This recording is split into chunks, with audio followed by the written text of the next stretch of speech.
All right. Yeah, see, look. Just bidding Pam and the kids safe trip on their vacation, and the super with the two white women stand up there, standing. And as soon as I start turning around to walk, they start walking off. So yeah, that's what they do. So I went upstairs by Pam. I had to come over to get my watch. I left it over here before they went on vacation, and of course she started targeting me with the palm fixation drill and all this other stuff. Right? So yeah, here you go, white guy. Yeah. Oh, now you putting your mask on, bro? You ain't gotta put your mask on now. You ain't gotta put your mask on. So yeah. So she came downstairs, right? Normally she would try to, she would give me a hug or something like that. I could buy. Nope, she just jumped right into her car with an attitude. And I was like, okay. But let me tell you where that stemmed from. So on my way over here, I didn't record any video because I wanted to see. Again, I'm always testing out to see what it is that they're going to do. So I didn't record by the end of my block, and I turned, and then police car stopped at the intersection.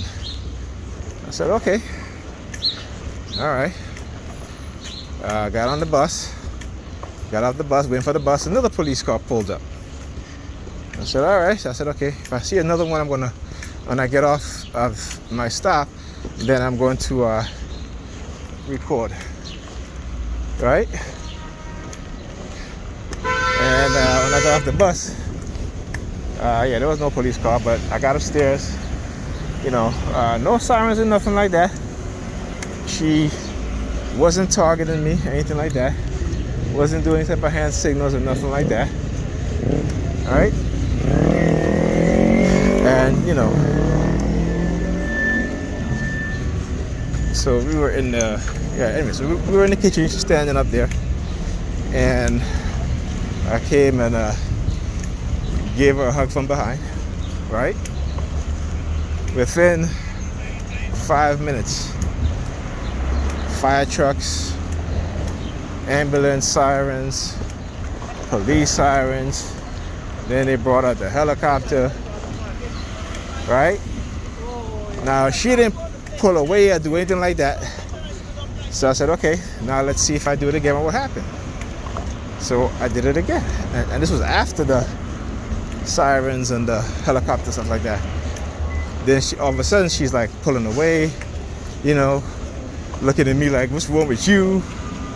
That sort of thing. And I'm just like, yep, there you go. So again, it's just confirmation for me that this is what she does. Now there's a reason for why when I get there, right? Because normally, she'll see me and she want to come and give me a hug. Okay, right?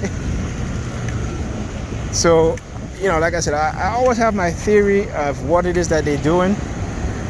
And I think, particularly after that, she started doing a lot of the palm fixation drill.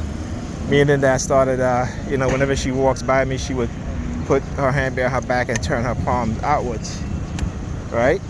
And so, like I said, I love to test out my theories in terms of what I believe, what I think is going on. And I'm gonna do a video on that, proper video, because I need to show you guys the psychological terminology for these things. And so yeah,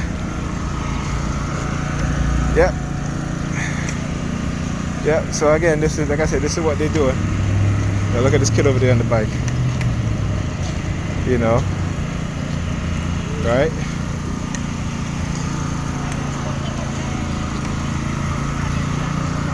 Okay, so there's a reason why you're standing in front of the psychic workshop, because it's a psychic workshop palm reading tarot card. Okay, so he's sitting on his bike,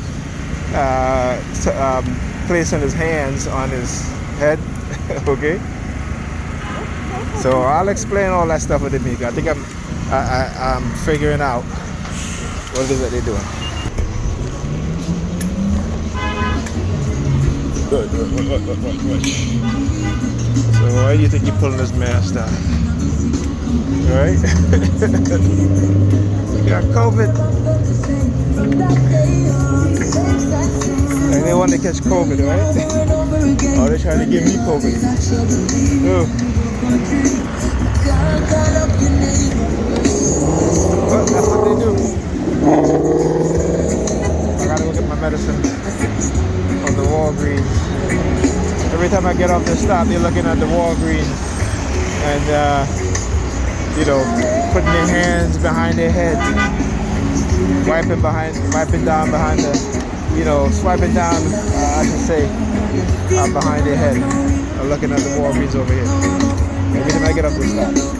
There are a lot of things I noticed, you know, that I don't really talk about until, you know, I'm certain about certain things. Right? So like I said, how you expose these sort of things. Yeah, look at us sticking our fingers in there. Yeah. So yeah. So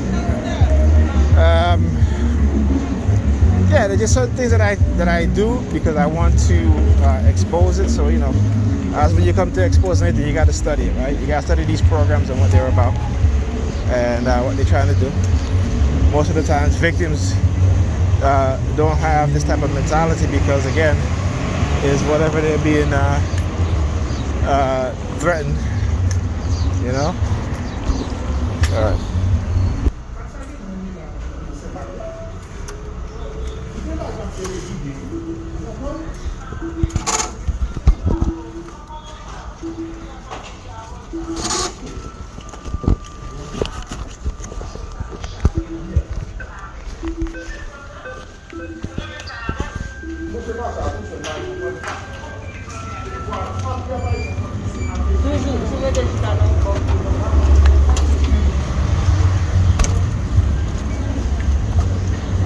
Oh yeah, so man, I thought I had recorded this woman, the one that was standing in front of the bank. So I paused my video and she started walking in front of the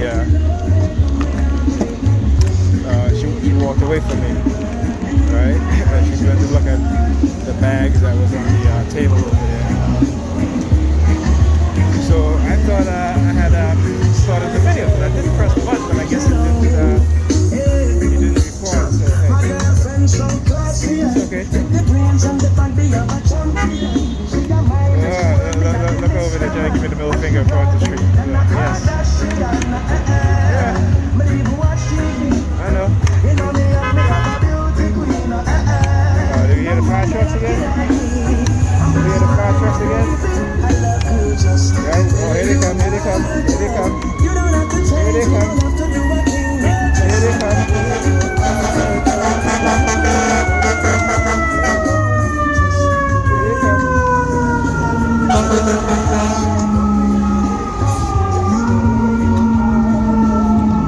Alright, look, hand behind the head. Like I said, what I said, I'm going to the thing, hand behind the head. Alright, what I said. What did I say? Oh, they got two of them. Yo, they got two of them. Look at that shit. Look at that shit. Yeah, fuck y'all.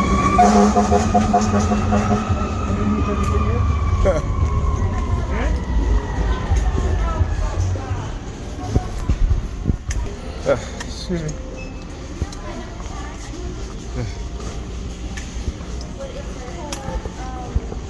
Snowballs. You know the snowballs by there, right?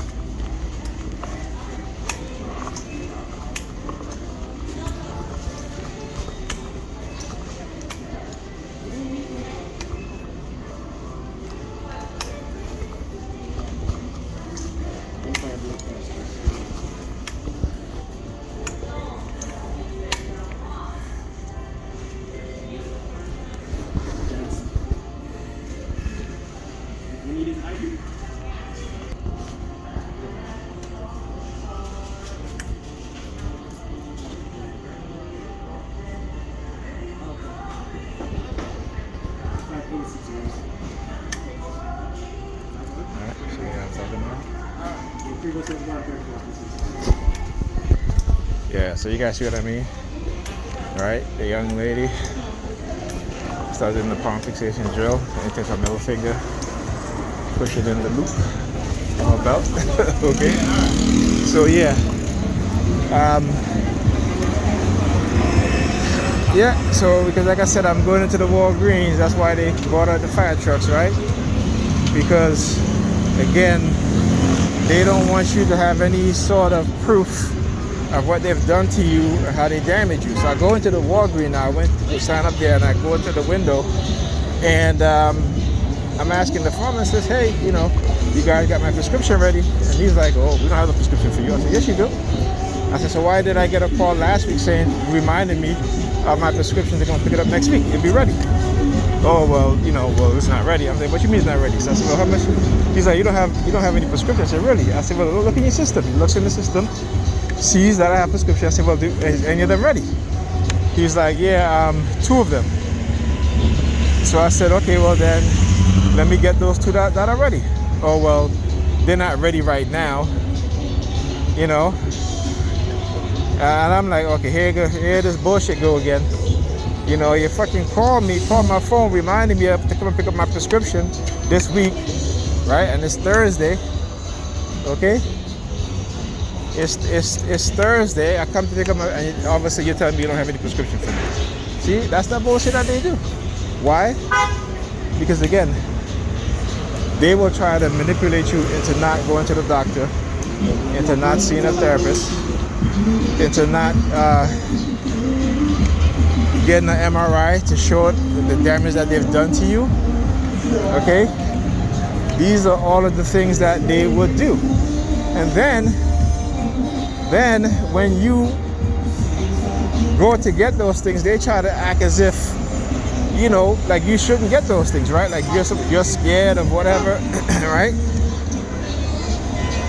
But like I said, trust me, if these people are going through the same thing that we STIs go through, they will want to get the evidence to show what's happening to them. So don't let them try to manipulate you into not seeking, not getting the evidence, not searching for the truth about what they've done to you. Don't do that. Don't fall for that shit.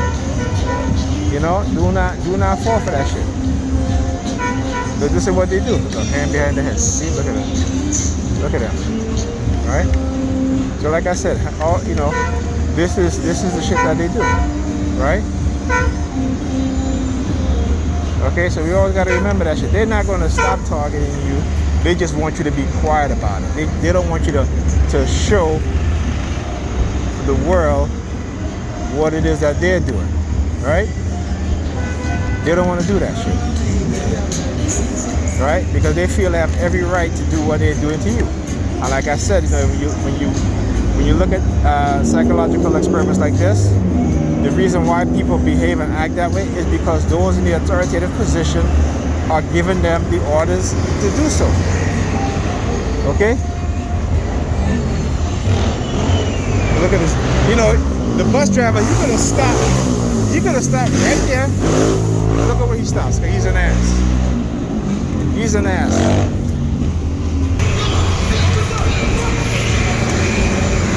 All right, yeah. So I forgot to mention this. So when I got the Pam's off this morning, she had to go downstairs to sit in her car for parking, and she got back upstairs, and this was like around 10 o'clock, after 10 actually, after 10, and at 10:30, my daughter was like, she was hungry, so I asked, I said, you guys didn't have any breakfast? And they were like, no. So I said, Pam, well, how come the kids didn't have any breakfast? Who had time for that? And I mean, what you mean who had time for that? I said, you had enough time to get up this morning to make the kids breakfast because they were in class. Okay, my son class starts at 8 o'clock, so I know he was up before that. And my daughter's at 8:30. She's like, well, I don't have any time for that. I said, really?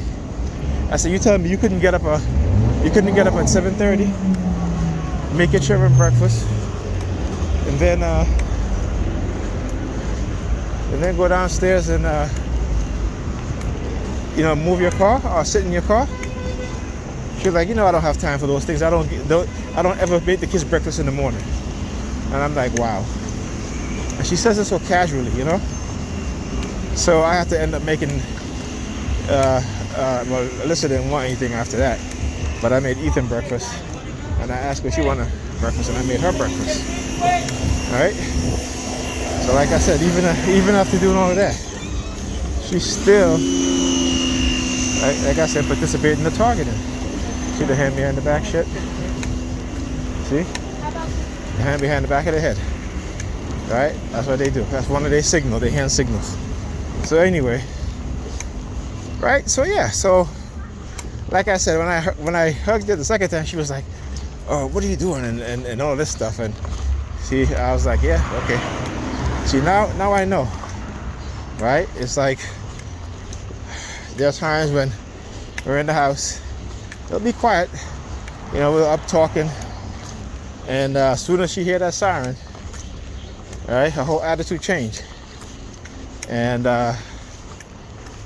you know, again, more confirmation, because I always got to do these things to see what's happening. And again, that's because they're surveilling us, right? And I'm at her house, so you know, right? It's not like if I'm at my house, so they can say, "Oh well, you know, we're not invading his privacy, because that's her house, that's her address," right? But it doesn't matter where you're at and which house. You have some. I mean, listen, the law tells you, and even judges in court rulings saying that, yeah, even though you're not at your house, somebody else's house, you still may have to maintain. You still have a level of privacy in which you are guaranteed, right? So what they try to do, they try to circumvent, right? Look at she moving her hands. Look at she moving her hands, right? Again. Right, so like I tell you, that was sending me subliminal message about either Pam, you know, actually there's first like, oh, you know, she's exploring her sexuality, and I'm like, for a 45-year-old woman or woman in her 40s to be exploring her sexuality is downright ridiculous. Did you have his hand in his pants? I guess he does, and he put it over his mouth. Nasty. All right. And they want to come and give me a pound? Hell no. You know what I'm saying? Like, he literally walked out of his building, turned around, put his hand in his pants, and put his hands over his mouth. You see that shit? Right, and like I said, people are not gonna believe me if I was to just say it. So I got to show it. Right? I got to show it, man. You know what? Let me go to the store. Let me get me a sandwich. I don't really feel like. What do I have to make lunch? You know what? I'll make my own lunch. Forget it. I'll make my own lunch. Yeah. So, like I said, right? If I don't show it, people are not gonna believe it.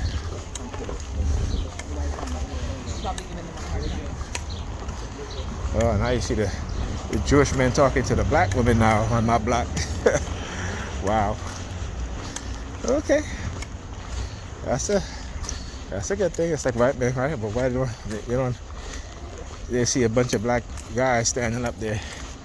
They wouldn't say one word. All right? Yeah. Okay.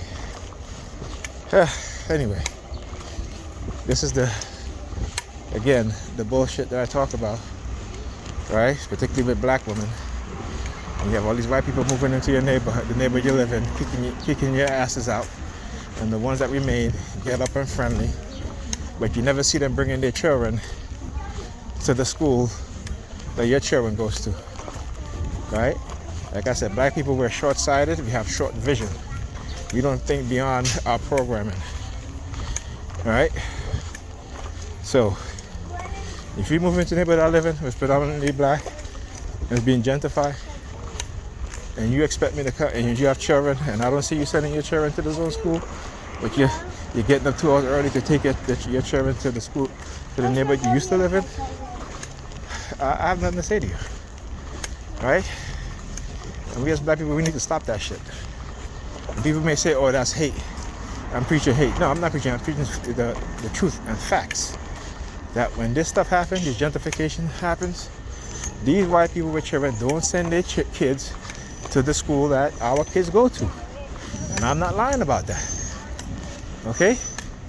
So anybody who want to believe that shit, they can fuck you, fuck themselves from every which way, in every direction.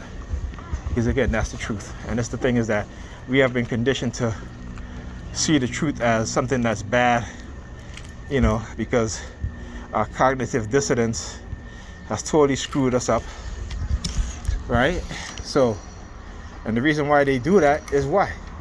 They're telling you that they don't want the school that your children go to, our black children, black and brown children, to get the funding that it need to give our children a better education. Okay? That's what that's saying. And like I said, black people, we need to wake the fuck up. We always the one want to talk about kumbaya and this and that, right? When other groups of people look down on us, right? Discriminate against us, right? But again, it's our deep psychological conditioning, and it is done through religion. And we don't understand that shit. That's why we look at white people and we feel it, because we're in their presence, that somehow we've made it, that we're special. Only Negropeans think like that. I'm an African. Okay? Doesn't matter. As Peter Tosh said, doesn't matter where you come from. As long as you're a black man or a black woman, you're an African. But if you're white, you're an African also. Right? Okay?